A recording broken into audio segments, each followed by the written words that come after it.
Okay, the subject for this 3-week period is determinism. And determinism is a word that is commonly used and almost always misunderstood. So, on Monday I defined determinism, and I'm going to try and define it again.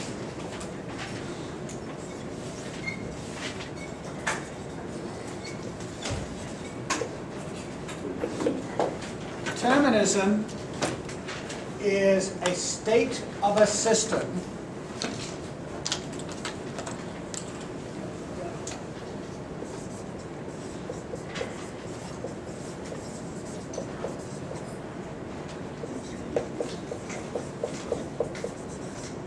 in which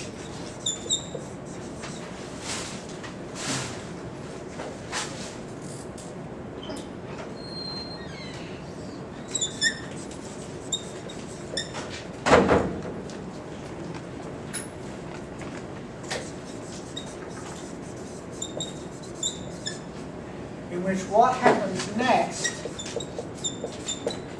is precisely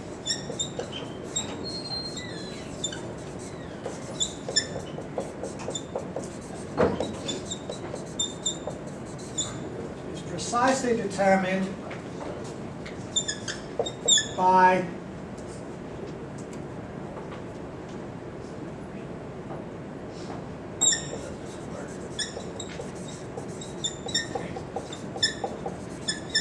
the present state of the system.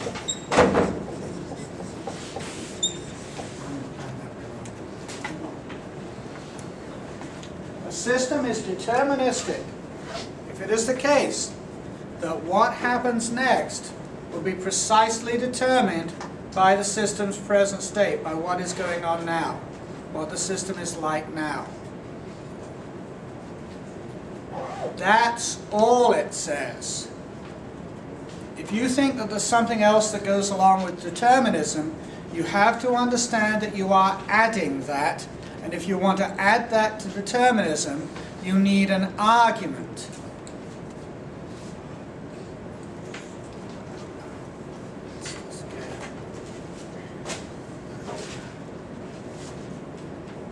Okay, I think Turner and Alberto came in just now. Anyone else? Okay. Ah, damn it, I missed it.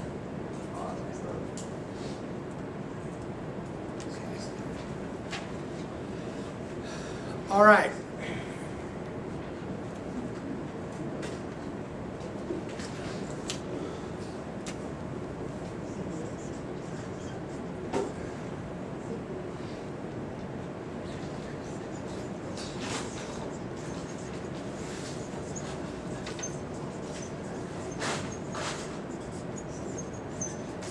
Not the state 5 minutes ago, not any time other than the present.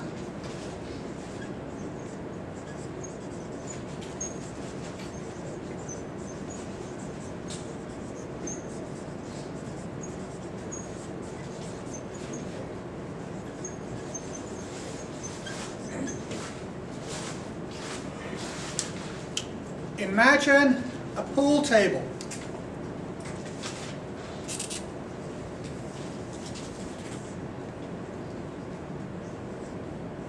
And there are pool balls on the table with various vectors.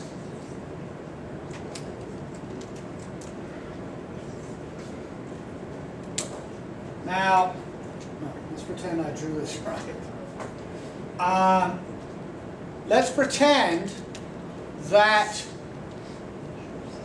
this ball is going to impact this ball, and this ball is going to go up here, and then down here, and into the pocket.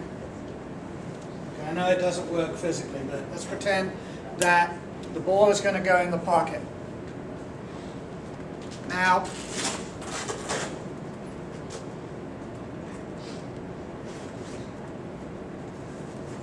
what determinism says is that instant by instant, The state of the system at one instant will determine its state in the next instant. It doesn't say it determines its state 3 seconds down the road. It says it determines its next state. So when this ball moves a little bit, like when this ball is hit, it just means it moves a little bit. It doesn't say anything about what happens in the next second. The state in the next second is determined by where it is now. Now if the system is undisturbed, this ball will eventually hit this one, which will eventually go this way, will eventually bounce off the side, eventually roll into here. So the state of the system right now determines a state that will lead to another state, that will lead to another state, will lead to another state, as long as the system is undisturbed. But this is not like fate. In fate, your ultimate destination is decided before the beginning of time, or is decided ahead of time.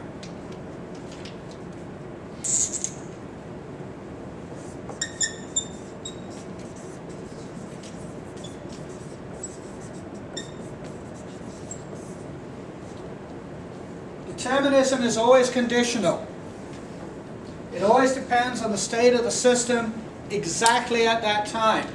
So if you've got the perfect shot set up and you hit the ball and it's going to hit this one and it's going to go in the pocket, but there's an earthquake halfway through, determinism says everything's off. Determinism says the balls will wobble, and the degree to which they wobble will be determined by the strength of the earthquake. Something else will happen. Determinism is not predestination, it's not predetermination. Determinism is just determinism. It happens instant by instant.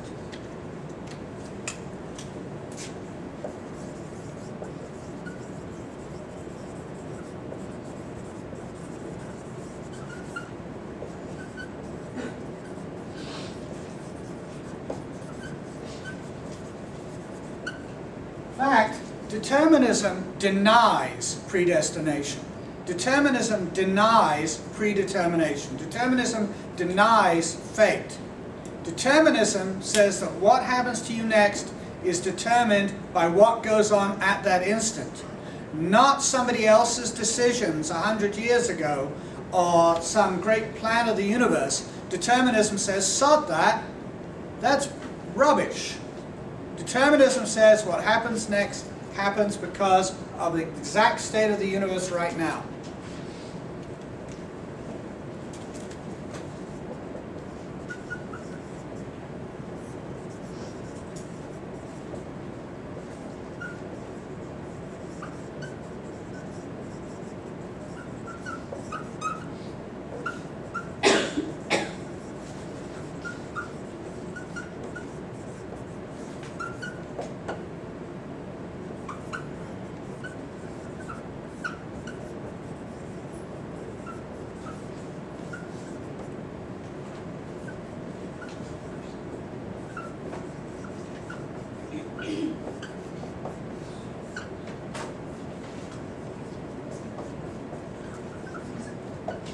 Determinism says that nothing is determined ahead of time. Everything is determined at the time. Very important difference. Okay. Now, I want to notice this. I've been very, very careful to precisely define determinism, to give a very precise definition of determinism and convey exactly what it means. What topic have I not had to even mention here? Right, free will. I have not said a word about free will, and I don't need to.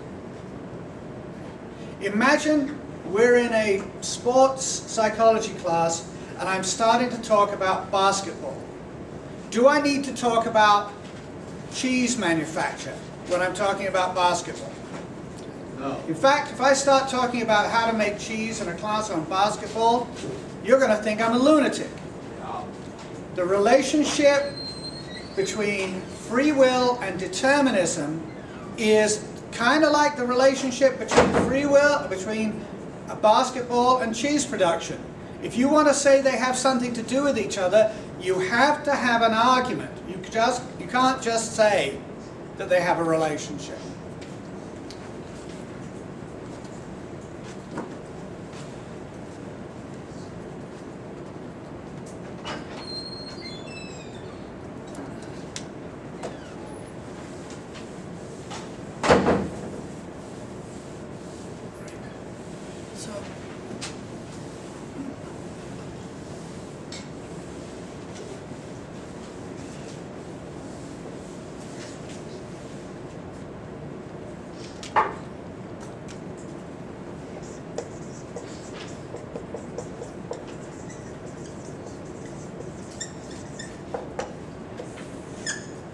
Indeterminism is just lack of determinism.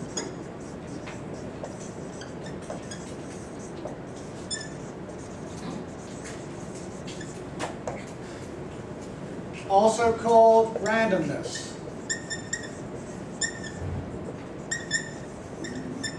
Or you make up a word, non-necessity.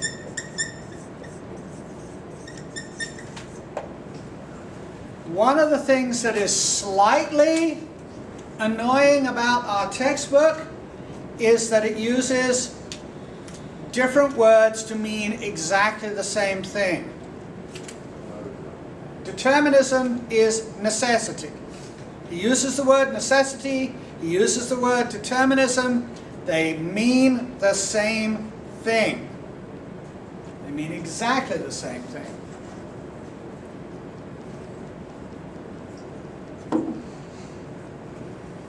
Okay. Indeterminism is lack of determinism. Now I want you to imagine that I have a spray bottle that I can spray on things, and when I spray it on that thing is exempt from determinism. Determinism is turned off for that thing or for that patch of material. So if you imagine that pool ball, that pool table, and you're playing pool, and behind your back, while you're not looking, I take my spray bottle and I spray some indeterminism, just a little bit, on that pool ball. Now imagine a pool ball to which the rules of determinism do not apply, which means the laws of physics don't apply. So I place the ball on the table. What's going to happen next? It's a trick question. What is going to happen next? Nothing. Anything. That's what I meant. Yes, anything can happen next. We don't know.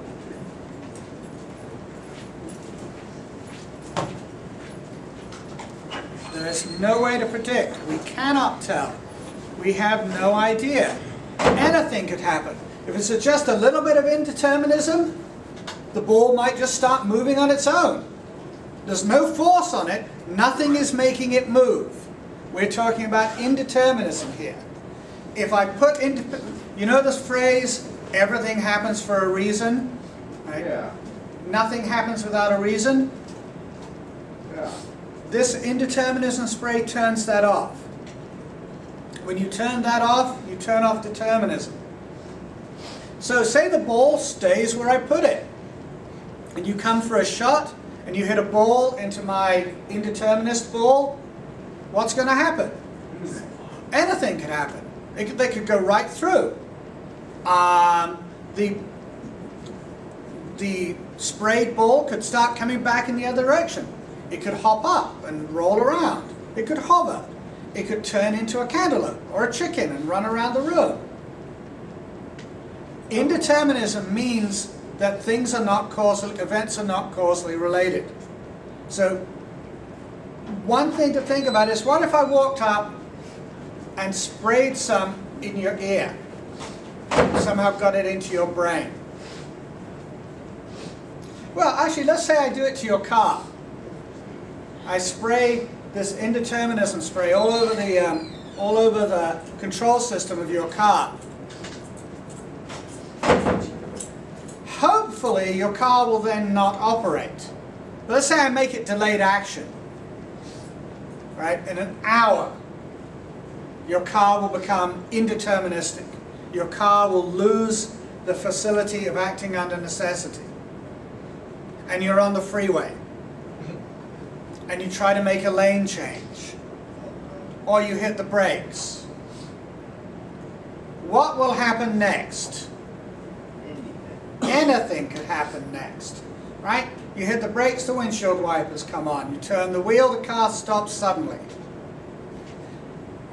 Your ability to stay alive on the freeway depends on your car being a deterministic system. What happens when your car becomes indeterministic? Well, you lose control. Now, what happens if your brain becomes indeterministic? Well, you've ever suffered from poor impulse control? Imagine that cranked up to 11. Right? That's cranked up all the way. You have no impulse control. And your impulses are coming at random. Nothing will make sense. Remember this, nothing will make sense. And in fact, if I got every neuron in your brain to behave indeterministic, so that its outputs had no causal relationship to its inputs, your mind would disappear. You would have no mind.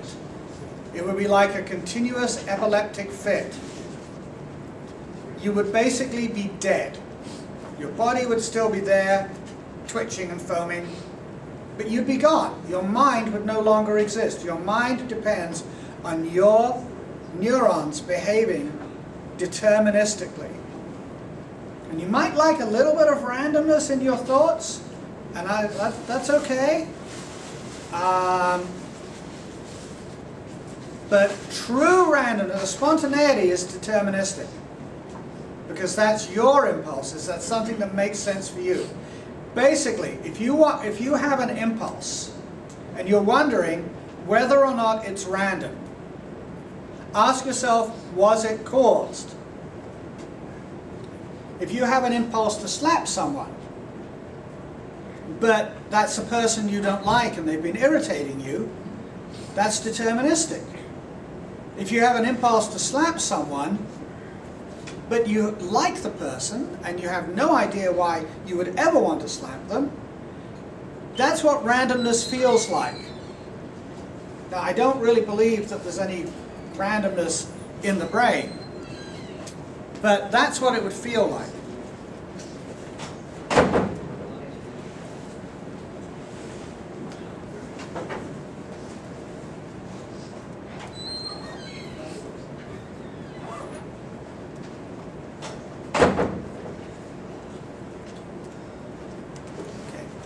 That's what randomness would feel like. That's what indeterminism feels like.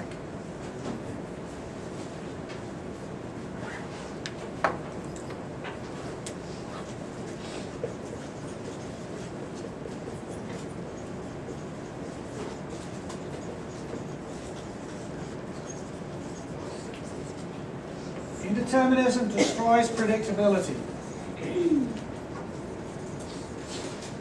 If something was really indeterminate, was really undetermined, it would have been completely unpredictable.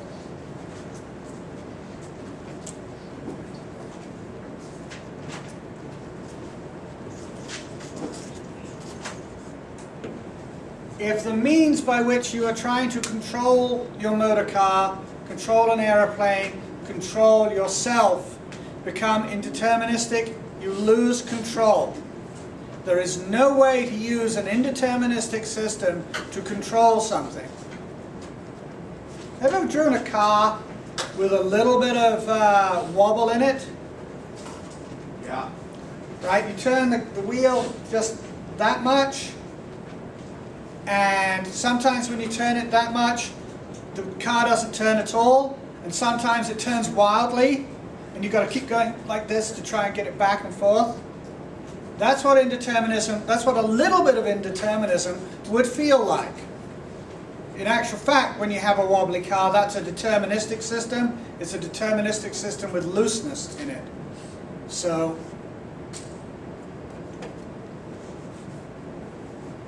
indeterminism destroys predictability. Indeterminism destroys control. I want to talk about predictability a little bit.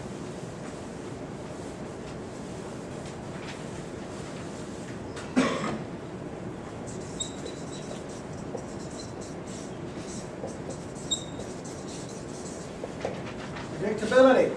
Predictability is a human ability to tell what's going to happen next.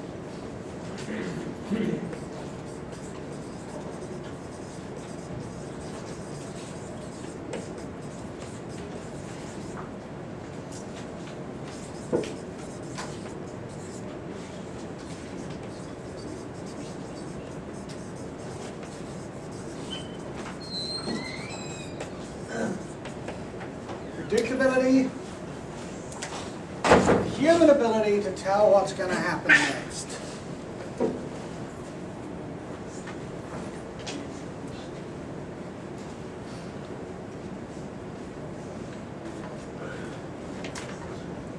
Now, there's a very particular relationship between determinism and predictability.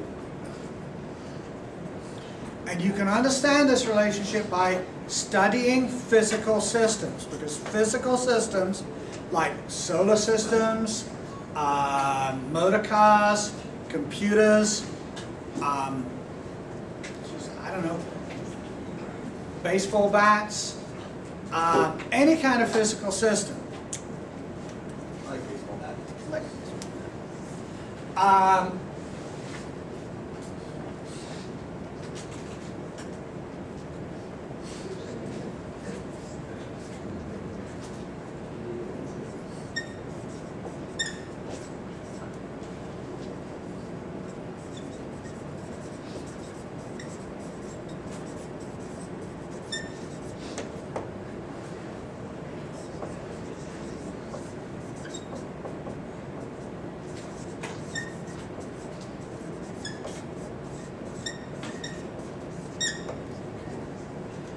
Laplace was misleading. The if is often too big. In fact, it's actually usually too big. Remember, Laplace said that if you knew all the vectors of all the particles in the universe and all the laws of nature exactly, you could predict everything and retrodict all of the past. You could predict all of the future and retrodict all of the past. Now, if we assume that the universe is a deterministic system, and basically it is, this is true. If we knew all the vectors of all the particles in the universe at this instant, and all the laws of nature exactly, and we had the computing power necessary to carry out the calculations and the modeling, we could predict everything. The trouble is, we could never have that much information. For a start, we do not yet know the laws of nature exactly. And we certainly can't know with precision the locations of all the particles in the universe. In fact, it's an enormous effort to know the location of even one particle with precision.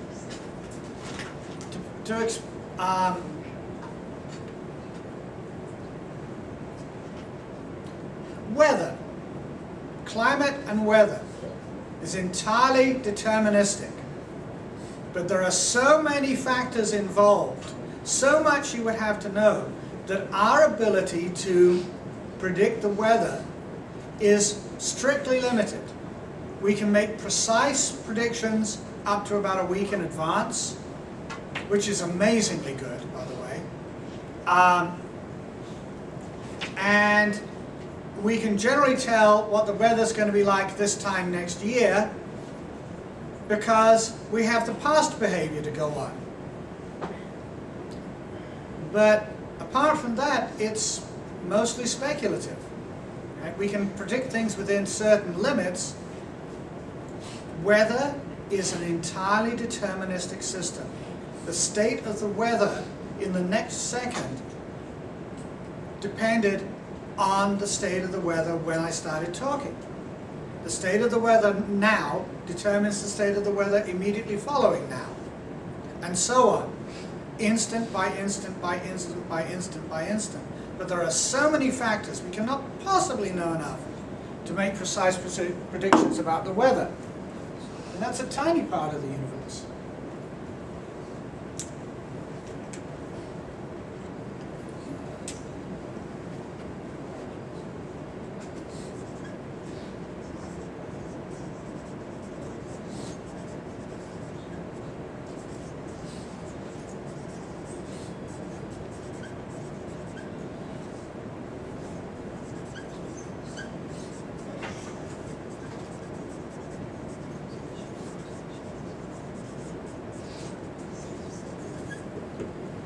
Predictability is an epistemological condition. It's a condition about what we can and cannot know.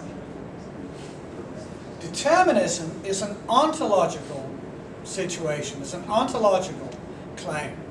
Determinism is about what is and isn't happening in the real world outside of our skulls. Determinism is a theory about what's happening in the world.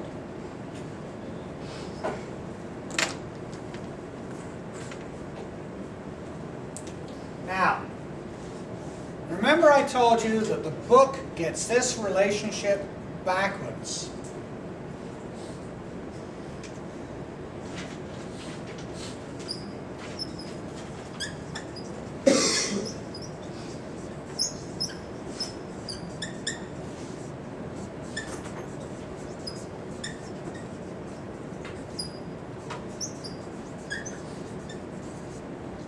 Determinism does not imply predictability. The book is wrong.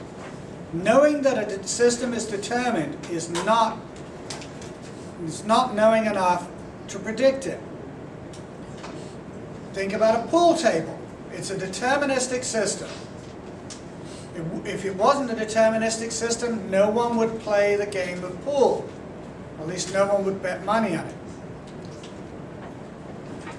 You've all seen a break, right? Somebody shoots the ball into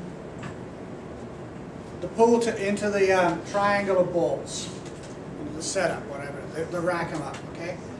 So the cue ball hits these balls and they all go off in different directions. That's deterministic.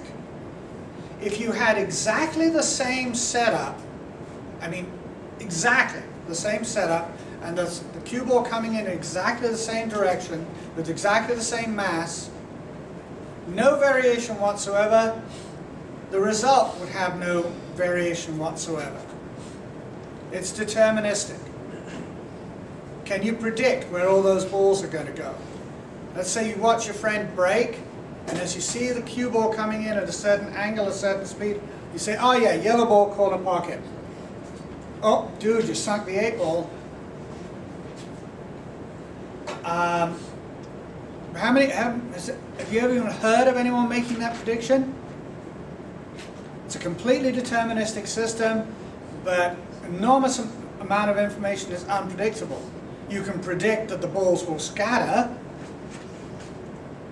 but you can't predict where any individual one will go, yet it is completely deterministic.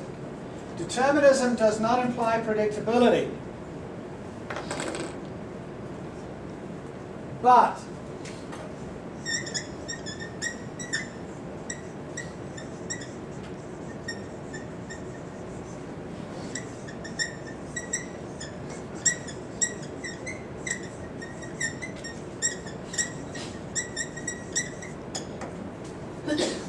predictability does imply determinism.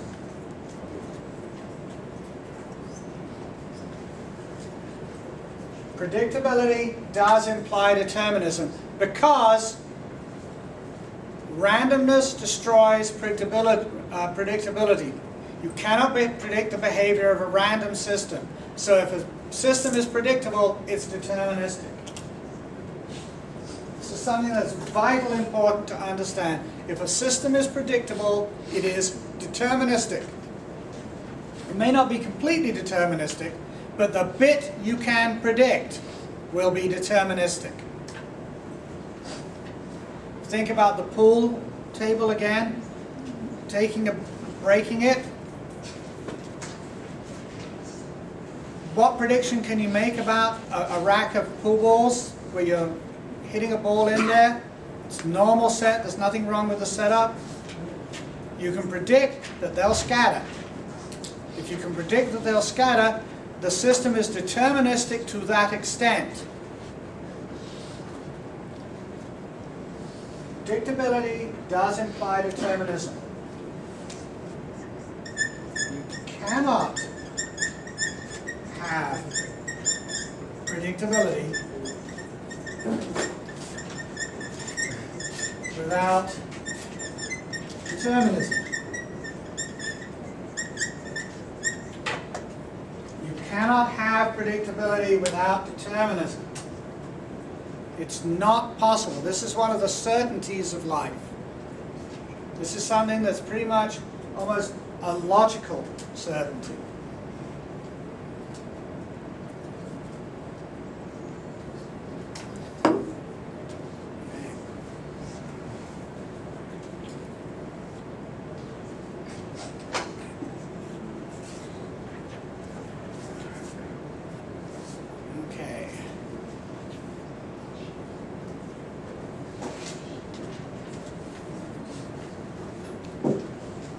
Now, I'm going to start talking about working my way towards the relationship between, well actually I'm going to start talking about free will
exists when your actions are determined by your own internal volitional system rather than imposed from outside that system. Okay, I'm going to ask you to do a little exercise.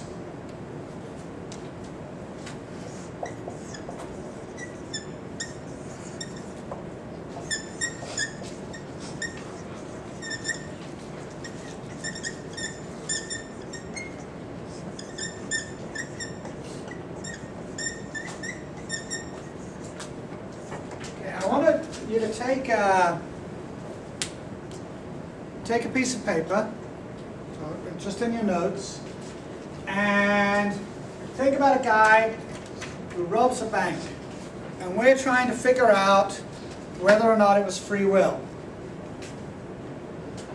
How would you figure out whether or not it was free will?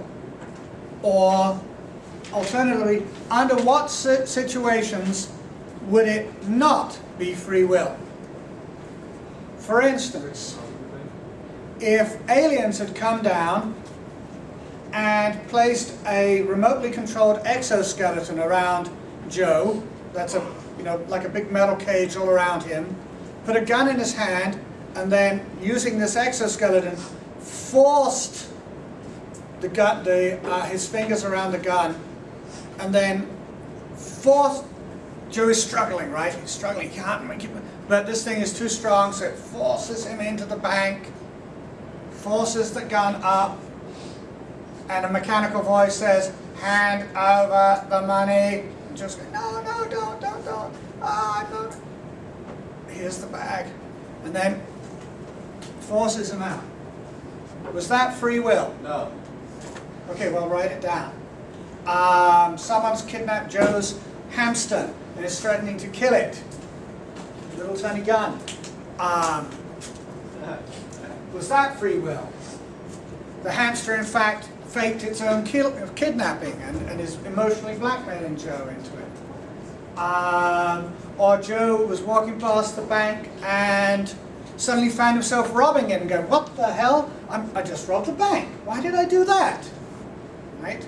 Was that free will? Like, you know, I went in to see if they, you know, to ask about certificates of deposit, and suddenly I pulled out a gun and robbed the bank. Look, here's the money back. I'm sorry, I don't know what came over me. It just sort of happened. No, I don't have any bank robbing tendencies. I got to see a doctor, right? Is that free will? Right. Joe robs bank. Was it free will? When was it not free will? All right. Well, when is it not free will?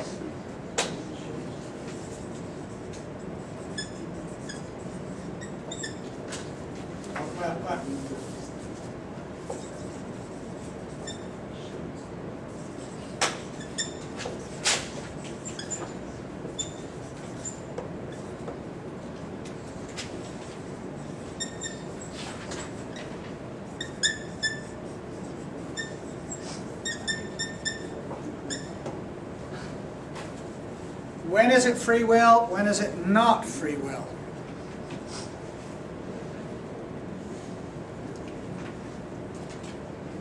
Okay.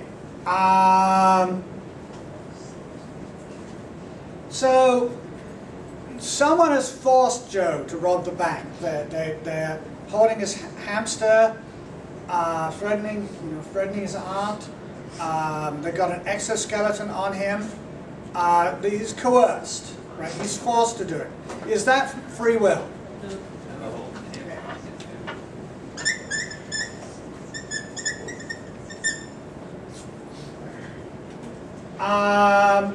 Joe wants money, or he wants to impress Jodie Foster. So he goes out and he buys the equipment and he says, "Okay, the security guard falls asleep at this time. I've got a nice water gun and I'll paint it to look like a real gun." He does all these preparations and says, "Okay, I'm going to rob the bank now." And he runs in and he robs the bank. Free will or not free will? Free will.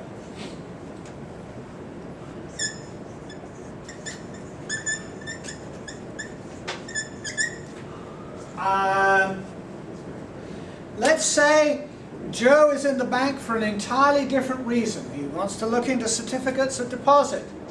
Suddenly he robs the bank. And after he robs the bank, he says, "Why did I do that? I didn't decide to rob the bank. I was going to ask about certificates of deposit. I'm very sorry, here's the money back. Please, let me sit down for a bit. I'm very upset." Is that free will? No. Does anyone think that free will? Does anyone think it has to be like that in order to be free will? Okay, so if it's random, it's not free will.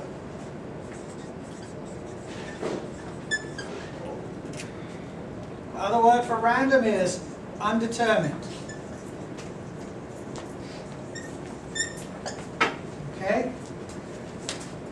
So chosen by Joe without being random means free will.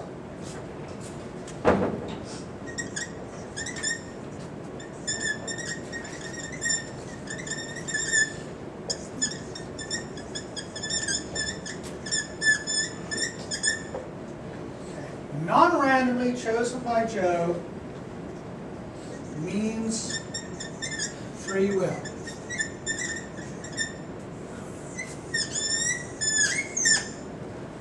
put a box by that. This is one of the most important points I will make all semester.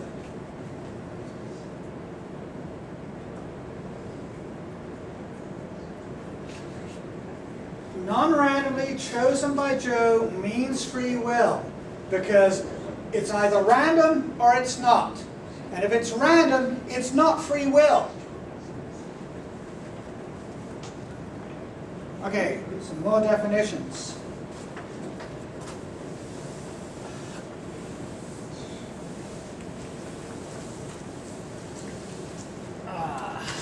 Okay.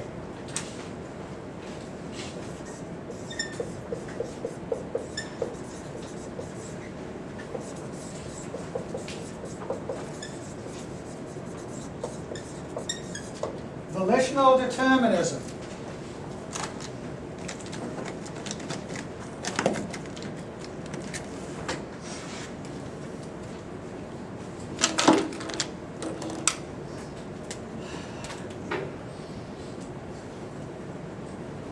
I should use red, shouldn't I?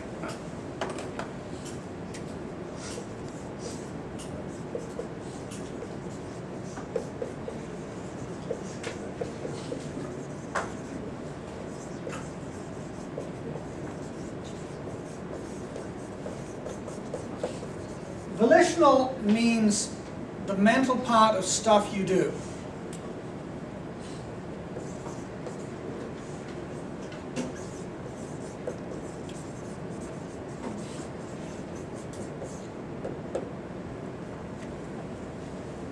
Volitional determinism is the doctrine that your volitional system is deterministic. Put it like this.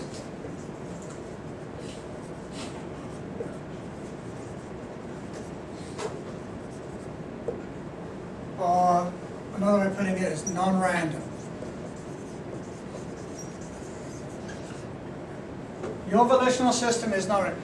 Volitional determinism is the doctrine that the part of your brain that makes you do stuff, that makes you choose stuff, that is your volitions. Right? When you swing the bat, the volition is there's a volition to swing. If you have an impulse to swing, but you don't, because you think it's a ball, right? You suppress that impulse. The volition was the thing that made you not swing. The volition is the mental part of you doing stuff. It's the mental act that makes you do something, whether it's hold back from something or go for it. That's the volition. Volitional determinism is the doctrine that your volitional system is deterministic. Volitional indeterminism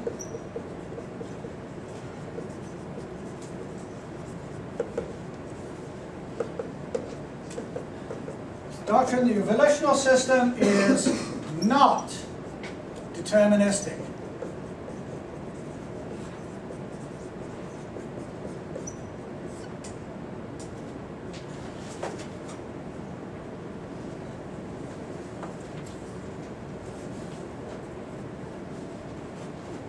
Actually, I'm going to go indeterministic.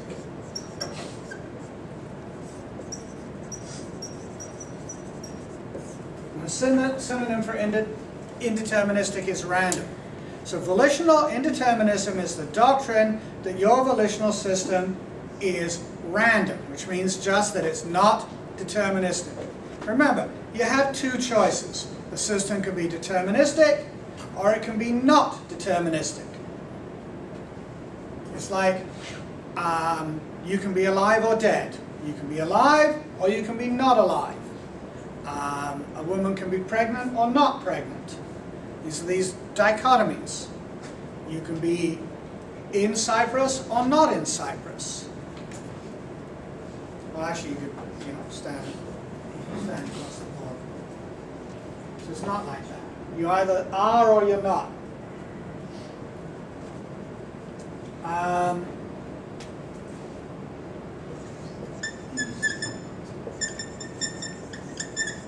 Free willism, doctrine that free will exists.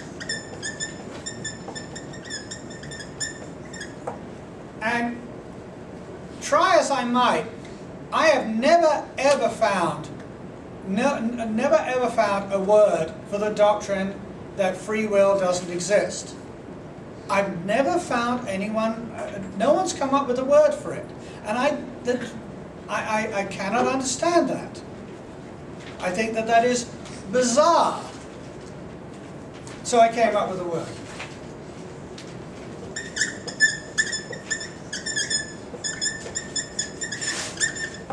Okay, it's not very creative. It's just no free willism.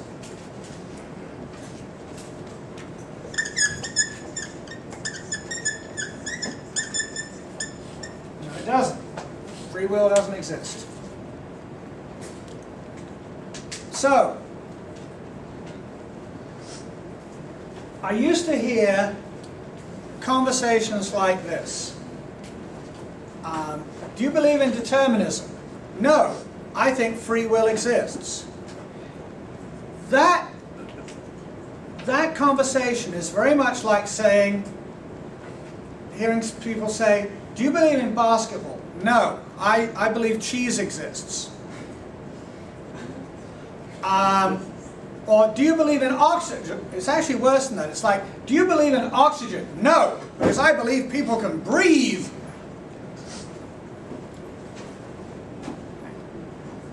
The correct conversation is, do you believe in determinism? No, I believe everything is random. Or, do you believe in no free willism? No, I believe free will exists. If you want to believe that determinism rules out free will, you have to come up with a reason that connects the definition of determinism with the definition of free will. And it has to be something like the kind of argument that would connect basketball to cheese production, because these are very different things. Well, maybe it's more like something that connects oxygen to breathing. If you believe that oxygen makes breathing impossible, you have to come up with an argument. You can't say, well, if there's oxygen in the room, people are not going to be able to breathe. So, we have volitional determinism, which is Baron de Holbach.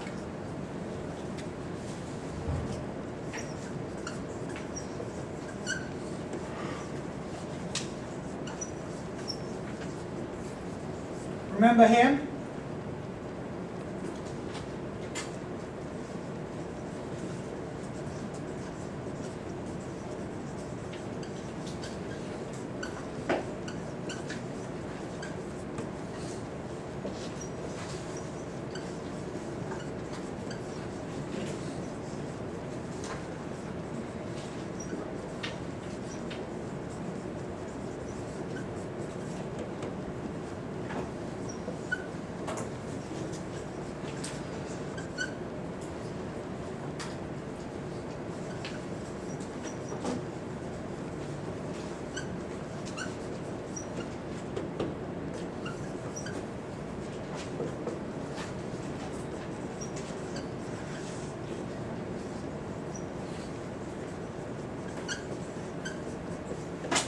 What is the name of this doctrine that I just wrote on the board? Volitional Determinism.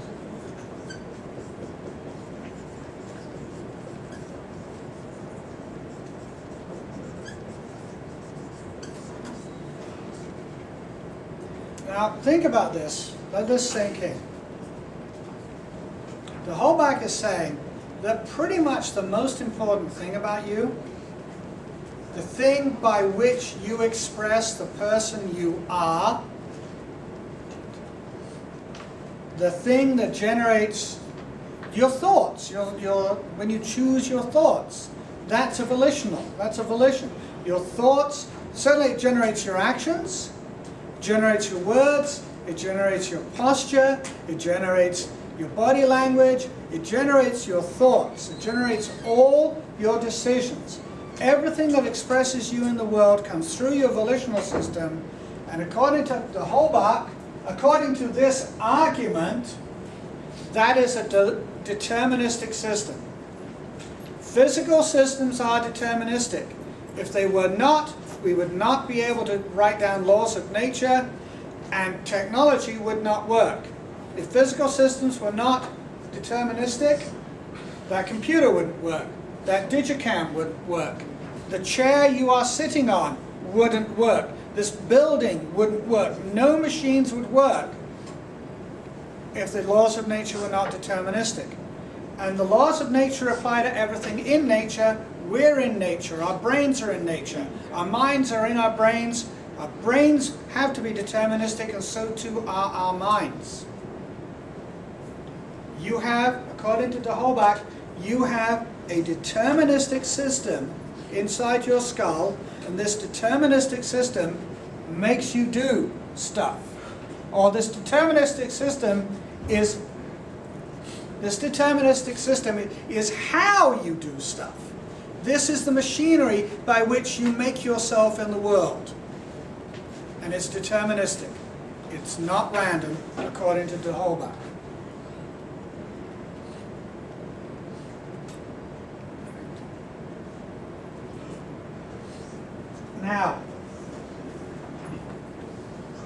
Now remember, you can think about this. You can think about your impulses, your decisions, between now and next week. Think about the things you do, the important things and the trivial things. How many of them make sense to you? How many of them could reasonably be thought to be caused by your immediately preceding state? You're hungry, you eat. The fact that you are hungry determined that you eat. You're hungry, you like hamburger, so you choose a hamburger. I'm hungry, I'm on a diet. I say, no, I don't want to eat, please don't make me. And usually, lately I've been choosing not to eat.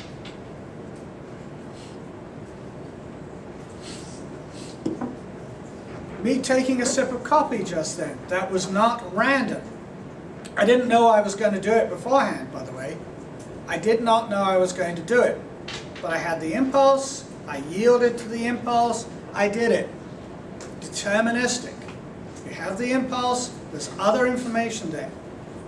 Remember, your volitional system is incredibly complicated. It involves most of the important parts of your brain. In fact, it's where all of the impulses in your brain come together. It's very, very, very complicated, and you are only conscious of 1% at most of its operations. So,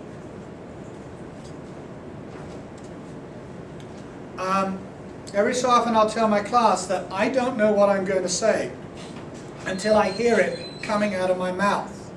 But this doesn't bother me, because the things I say make sense to me. They're what I would want to say. And my brain is doing that. My brain is coming up with these things to say subconsciously. It's not making me conscious of my words before I say them, unless I think about it. But usually, I'm thinking out loud.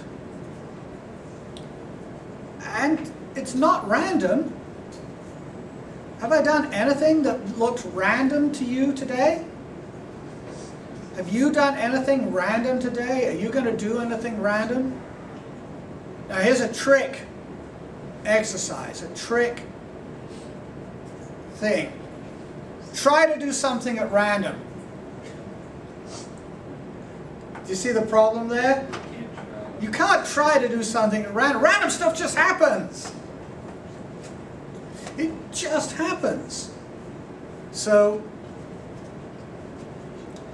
how much of your brain is random? How much of your brain just happens without any connection with what went before? And if you find something like that, where what happens to you is random with respect to your volitional process, that it doesn't make sense to you based on your history, that's going to be scary. That's something where you go to a doctor and say, I have this stuff happening and I don't know why. You know, when it's like schizophrenics, when they have voices, Those voices are random with respect to their volitions. They don't want to kill their families. Kill everyone, kill everyone, kill everyone, kill everyone, kill everyone. Okay? If you have voices in your head that are coming from nowhere, that's what randomness feels like. And it's scary. So think about randomness in the brain.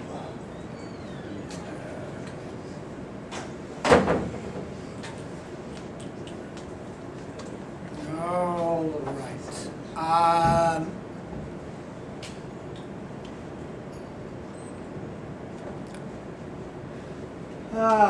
I'm going to put up 3 more doctrines. The problem with this lecture. One of the problems with the determinism thing is there's so many definitions. So many definitions. So I'm going to write out 3.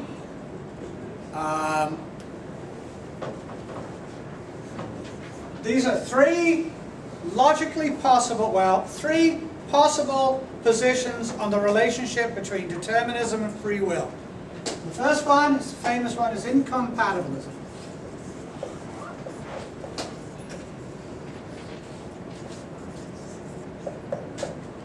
Incompatibilism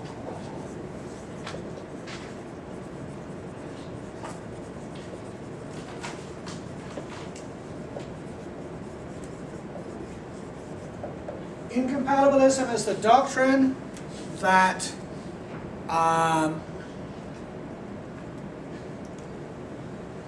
Incompatibilism is the doctrine that determinism rules out free will. Free will and determinism are incompatible. So if you have a conversation with someone and you say, do you believe the world is deterministic? And they say, no, I believe in free will. They are an incompatibilist. They believe this. They believe this so strongly that they are perhaps unable to recognize that you don't have to believe it.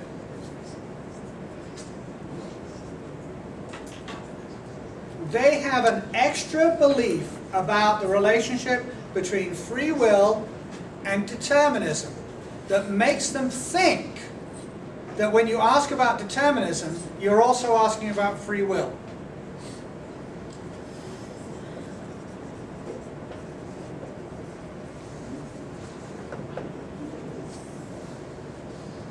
Compatibilism. Compatibilism is the opposite of incompatibilism.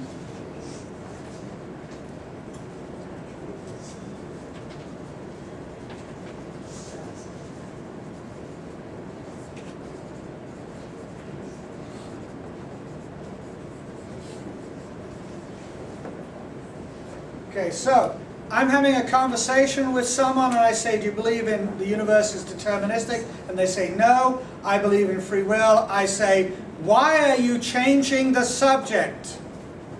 I asked you about basketball. Why are you talking about cheese? I'm a compatibilist. Right? I don't have that extra belief.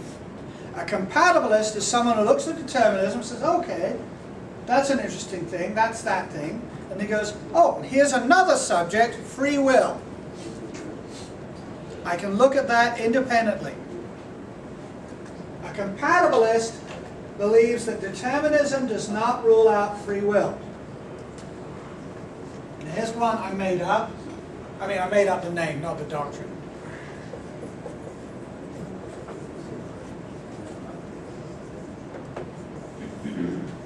Necesitism.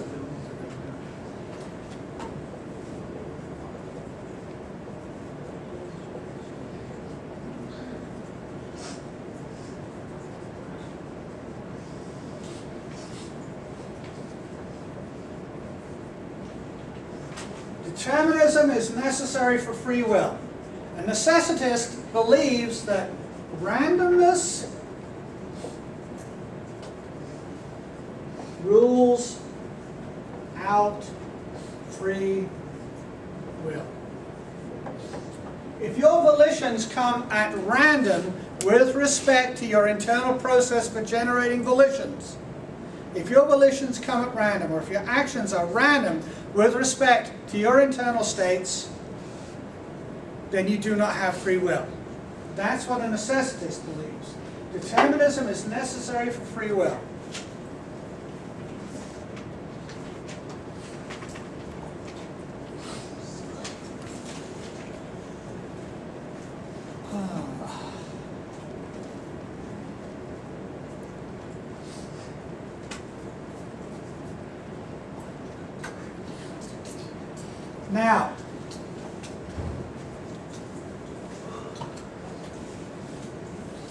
Now the most interesting doctrine up there is Incompatibilism, because it is so bizarre that I cannot understand why anyone believes it, and yet thousands, perhaps hundreds of thousands of people, perhaps millions of people believe it. And most of them just take it for granted. It is, to them, it is obvious. To me, it's as obvious as basketball ruling out cheese, but there you go. It's an extremely bizarre belief that lots of people believe, and I want to figure out why.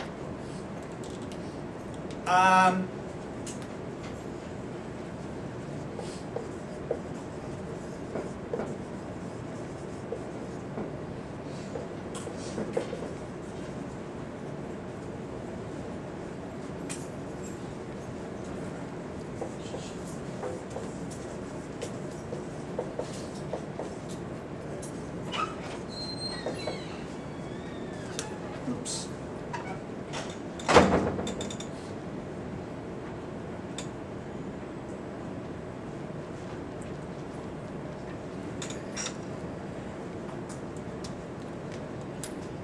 Okay, now,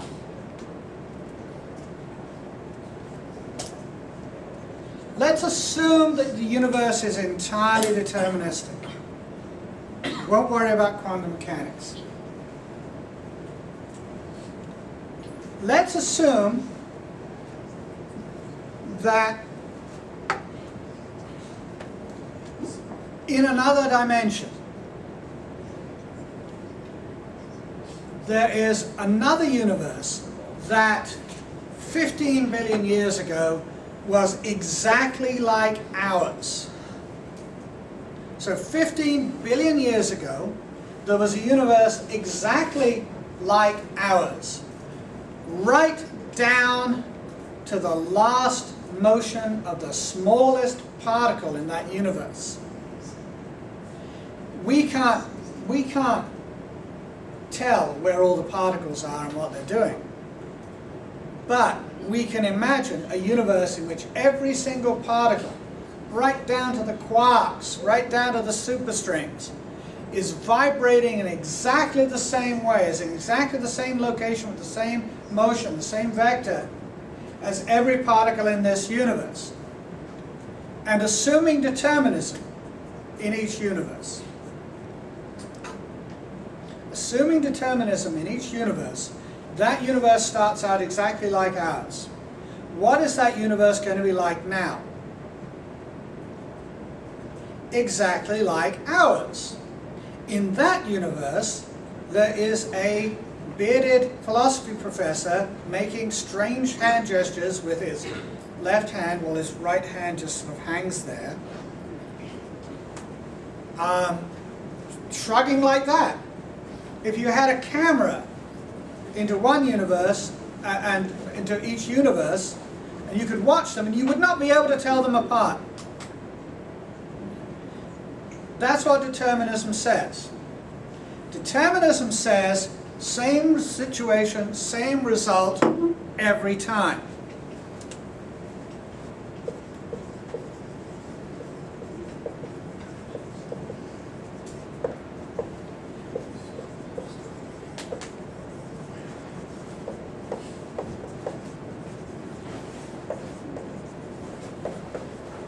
Joe, the bank robber? Now let's say Joe robs the bank of his own free will.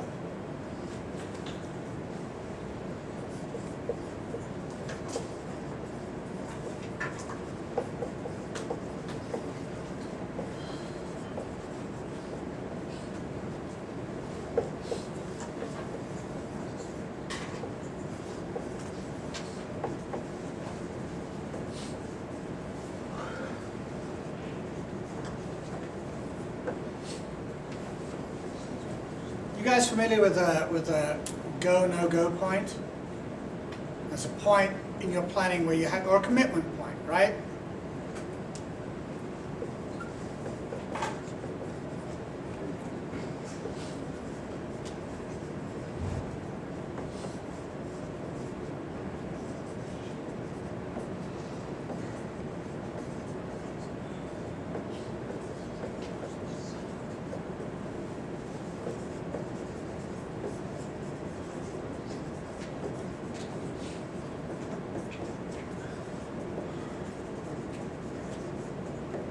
Now, it's important to remember that this is different from someone being a bank robber, robbing 5 banks, and then at the 6th bank going, I don't want to do this anymore, choosing not to.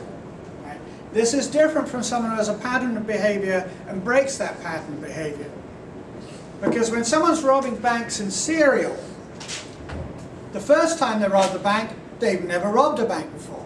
The second time, conditions are different.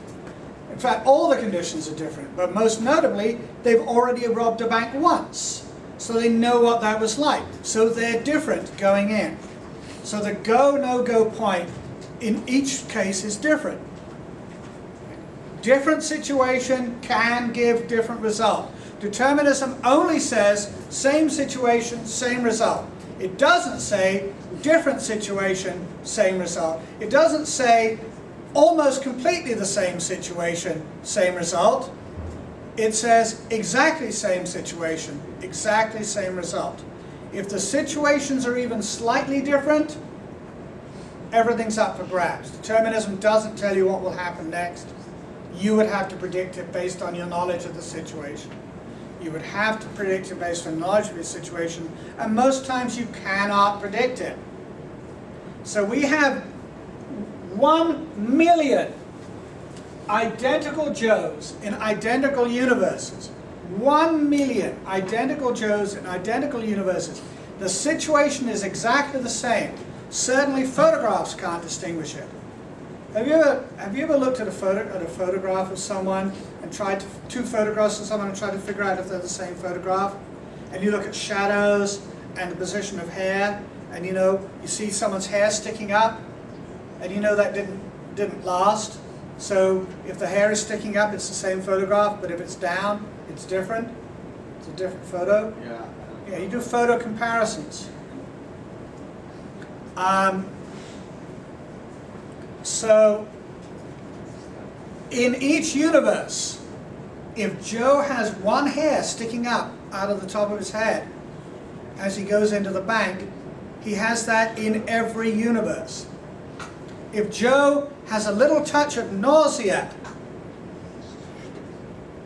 in one universe, he has that exact same touch of nausea in every universe.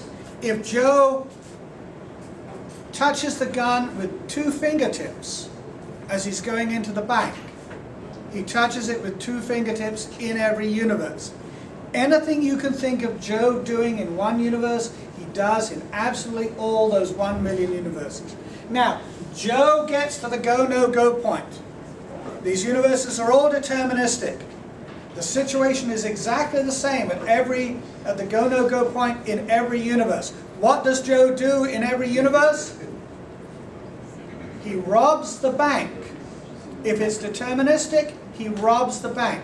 So you have 1 million universes, 1 million Joes, and 1 million bank robbers.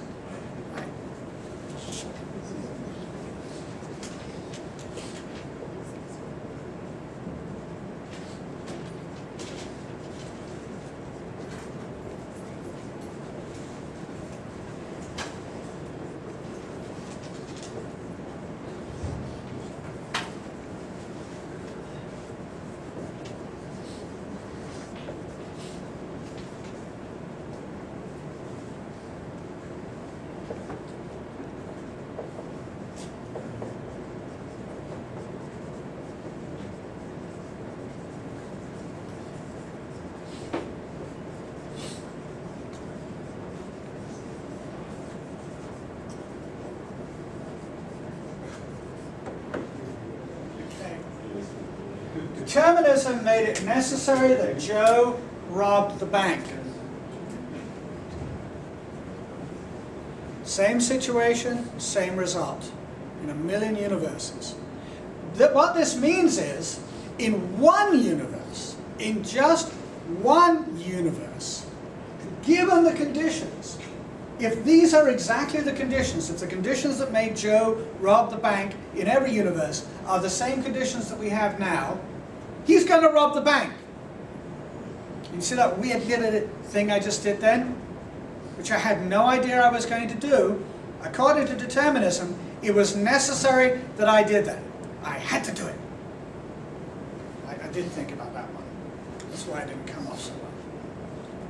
So, for the incompatibilist, this rules out free will. They say, their argument is, but look, those conditions made it necessary that he would do that.